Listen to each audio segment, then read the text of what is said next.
Welcome to Cornerstone Horsemanship. I'm Greta Cummings. And I'm Sheri Billings.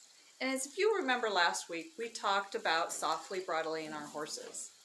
And we demonstrated on Grace, who was a willing partner.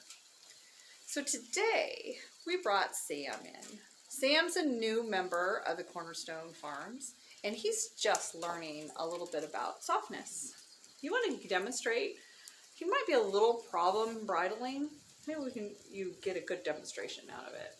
I hope so. All right, I'm going to start again with taking the bridle off, the halter off, and putting it around his neck to maintain control. Again, Sam, I'm going to let you hold the reins for me. Thank you. Put them on there backwards.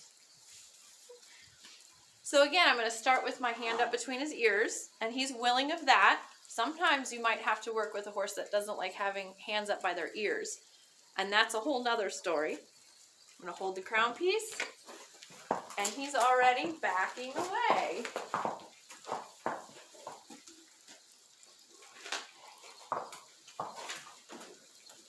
So you just stayed with him the whole time he was backing away. You never ever quit bridling him during that time. Correct. So, Sam, let's step back up here so people can see your beautiful tongue. So yeah, that's the most important thing. I'm going to do up the throat latch here too. That's the most important thing when you have a horse that's resisting, is to stay with them. Because if their head goes up and their feet start moving and you quit, they just learned how to get rid of you.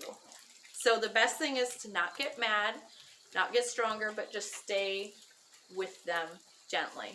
Yeah, it was great because we still stayed soft. We still stayed with our gentleness while we bridle, so we're not clanking into his teeth.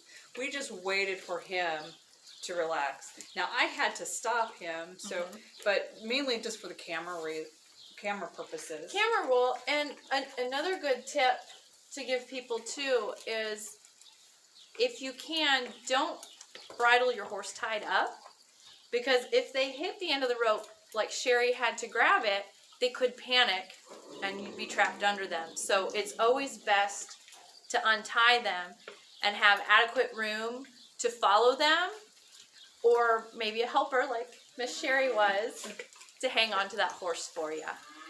Could you give them a little bit of explanation what this strap here does? That is called the throat latch, and I'm going to give you a quick explanation. It basically holds the headstall on their head.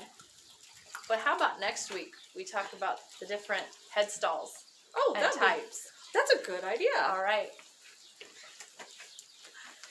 May the grace of our Lord Jesus Christ be with you. And the horses you ride From our barn to yours.